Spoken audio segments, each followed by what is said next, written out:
Reagan, and today I'm going to be talking with you about BEA and my experience there, and also show you all the books I got. So unlike my companions of this trip, I suck at taking footage of things. Namely, I tried to vlog, but it was just kind of a whole bunch of disjointed pieces of footage, so I figured I would talk you through my experience there, and then in the end of this video show you all the books I got, which is a lot, as you can see. So BEA, if you're not aware, is called Book Expo America, and is essentially a giant conference for book people of all sorts, from industry people to book reviewers, aka like me. That's the reason why I got let in, because otherwise I was like, I don't know why I'm here. Am I official enough for this? Probably not. But it's essentially a conference for all those people to come together so publishers can kind of give information to industry people about what's coming out this year, what books they're excited about, and also like distribute ARCs and information and samplers and all things like that. The conference itself is freaking huge. Like, the first thing you see when you walk in is like an absurd entrance that just is like, what? It's so big, and there's so many people everywhere. There's booths on booths on booths, and if there's one thing that kind of describes BEA in general, it's just the word line. Because there's so many people and so many things that people are excited to get, you're in a line pretty much the entire time. I'm pretty sure I just moved from line to line for like 3 whole days straight. Just people everywhere, waiting. But luckily, everyone was a very friendly sort of people. And like I mentioned previously, I went with some friends and met a lot of other friends there, and it was great. And yeah, I had a lot of fun there. We bonded, ate some bagels, spent way too much money at Applebee's. By the way, what? Applebee's? Why are you so expensive in New York City? I should not have to spend $26 on a cheeseburger.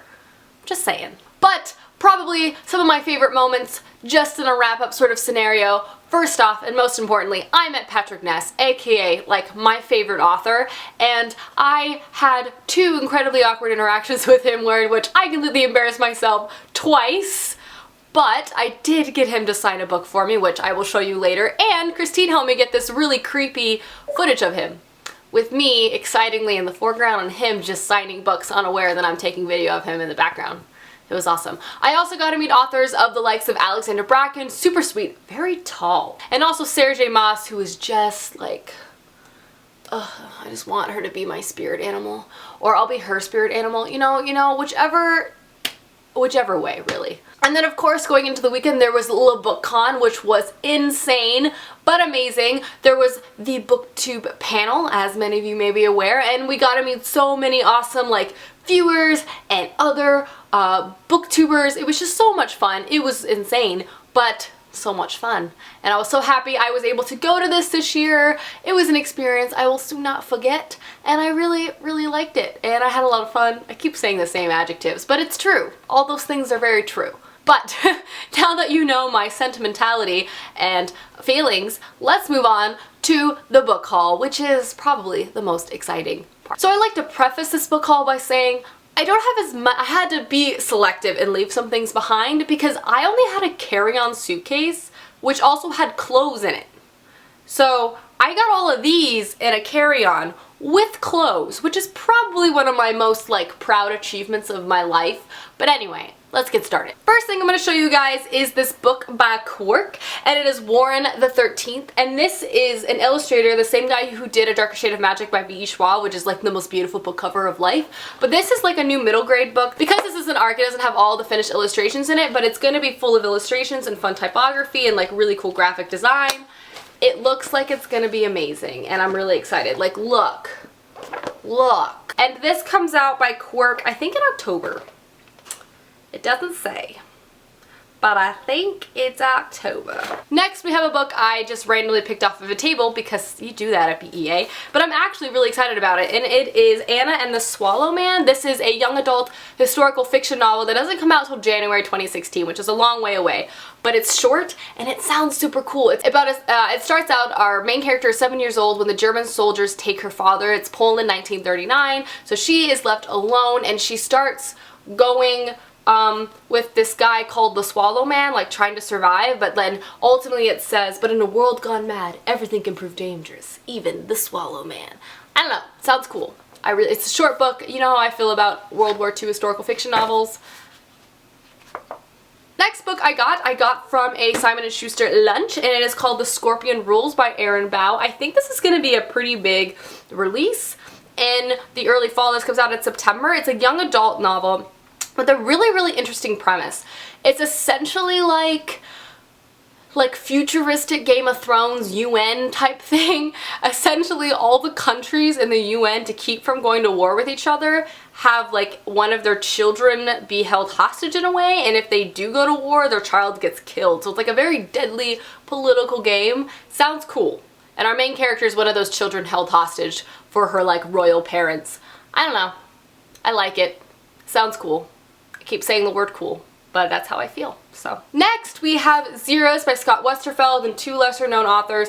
I don't know, I'm kind of weirded out that it's like multiple authors, but I'm hoping it's like a collaboration and not just like a James Patterson situation. But this book's about kids with superheroes. I got it because I love Scott Westerfeld and I've read a lot of his books. I'm not really big on the whole kids with superhero things as of late, so I might wait on this one a bit to see reviews, but this also comes out in September of this year. Next up, I have a book I'm very excited about and is super hyped and everyone seems to be loving, and it is Everything Everything by Nicola Yoon, and this cover is going to be so beautiful, first and foremost. But this is a contemporary novel following a teen girl who's essentially allergic to everything. And so because of this, she's basically quarantined to her house, but then I believe she meets a boy who's her next door neighbor in a way that's sort of challenging her beliefs, making her step outside her comfort zone in ways I don't think she had previously. Again, everyone has been loving this, and this also comes out in September. I'm hopefully gonna get to it before then. It's just like, so beautiful. Next, we have a middle grade novel called The Black Thorn Key. I really like middle grade, and this was basically described as a like Da Vinci Code for kids, and I got to hear the author talk about this, and the guy's like a physicist and is like obsessed with puzzles and stuff. So because of that, I don't know why that made me more intrigued to read this, but I feel like the puzzles and things might actually be something I won't be able to guess right away. Maybe because I wasn't very good at physics in high school, but maybe. But yeah, it follows a kid who has to solve a lot of mysteries and things like that. I love middle grade adventure. I find them to be a whole bunch of fun. So yes, and this also, guessed it, comes out in September of this year. Next, we have a book that I feel like everyone wants. And it is Passenger by Alexander Bracken. We waited in line for like an hour to get this. Kat and Jessie ran. Christine and I kind of trotted. She was in heels. I was in flats. I just don't like to run. But this is Alexander Bracken's new series that's coming out and it sounds amazing. It's like it's like a scavenger hunt through time, and I love things that do with time travel and parallel worlds. However, I'm not sure I'm actually going to read this arc because I hear this is a very early draft of this story, and since this draft has been a thing, like a lot of major changes has happened to it, so I'm not sure. And this also doesn't come out till January, so I might just wait for the finished copy. I haven't decided, but yes, it's a hunky book. Like, this is a heavy arc. It's like curls. Next, we have a book that's very hyped, I think, and it's called The Legacy of Kings by Eleanor Herman. This is Harlequin's newest delve into fantasy, and this is described as Game of Thrones meets Alexander the Great. This book really intrigues me because the author is actually a non-fiction historian writer, and this is her first foray into young adult, meaning there's probably going to be a lot of like historically accurate things in this within the fantasy world, which is just something I really love and appreciate and makes me extra excited about this book and the author.